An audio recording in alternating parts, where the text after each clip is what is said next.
I'm just going to get straight to the point because this is something that has been highlighted.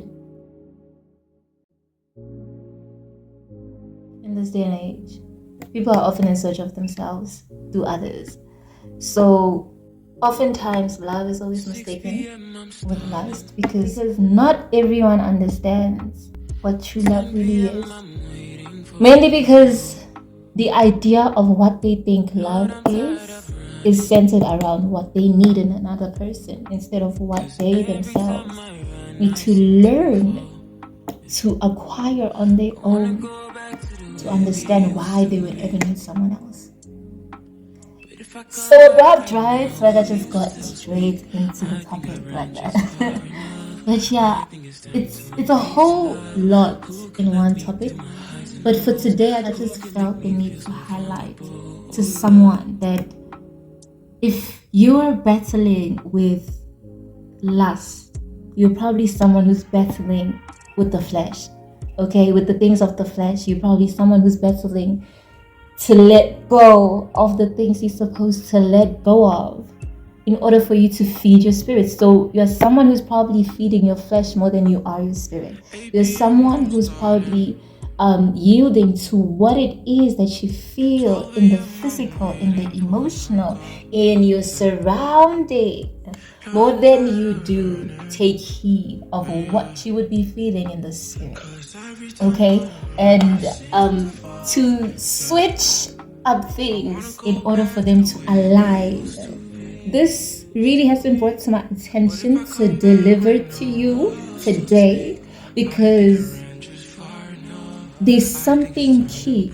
There's something about that people don't understand, especially children of God don't understand how much it really derails you and it blinds you from seeing the right things that are meant for your life. Why? Because you at that very moment looking for fleshly desires, you're looking for things that are perishable, whereas if you had to seek for things of the internal things that are above you, you would understand that there's a lot that you don't necessarily lack. There's a lot that you don't necessarily lack. So you don't live in lack, but you live in the understanding that now that I've found God, I'm finding everything that is rightfully mine. I hope I'm making sense. The more you chase after the things of flesh is the more you realize that you lack so much. Why? Because they don't fulfill you to the depth of your desires. They just fulfill you to the surface of what the flesh is. Okay? And that derails you from obeying the will of God. That derails you from being in line to what God has for you. And that's the reason why you would be blind to the things that are meant for you, because you are, first of all, not walking in alignment to where these things that are meant for you are found, and it's deep within the spirit. It is in your walk with God.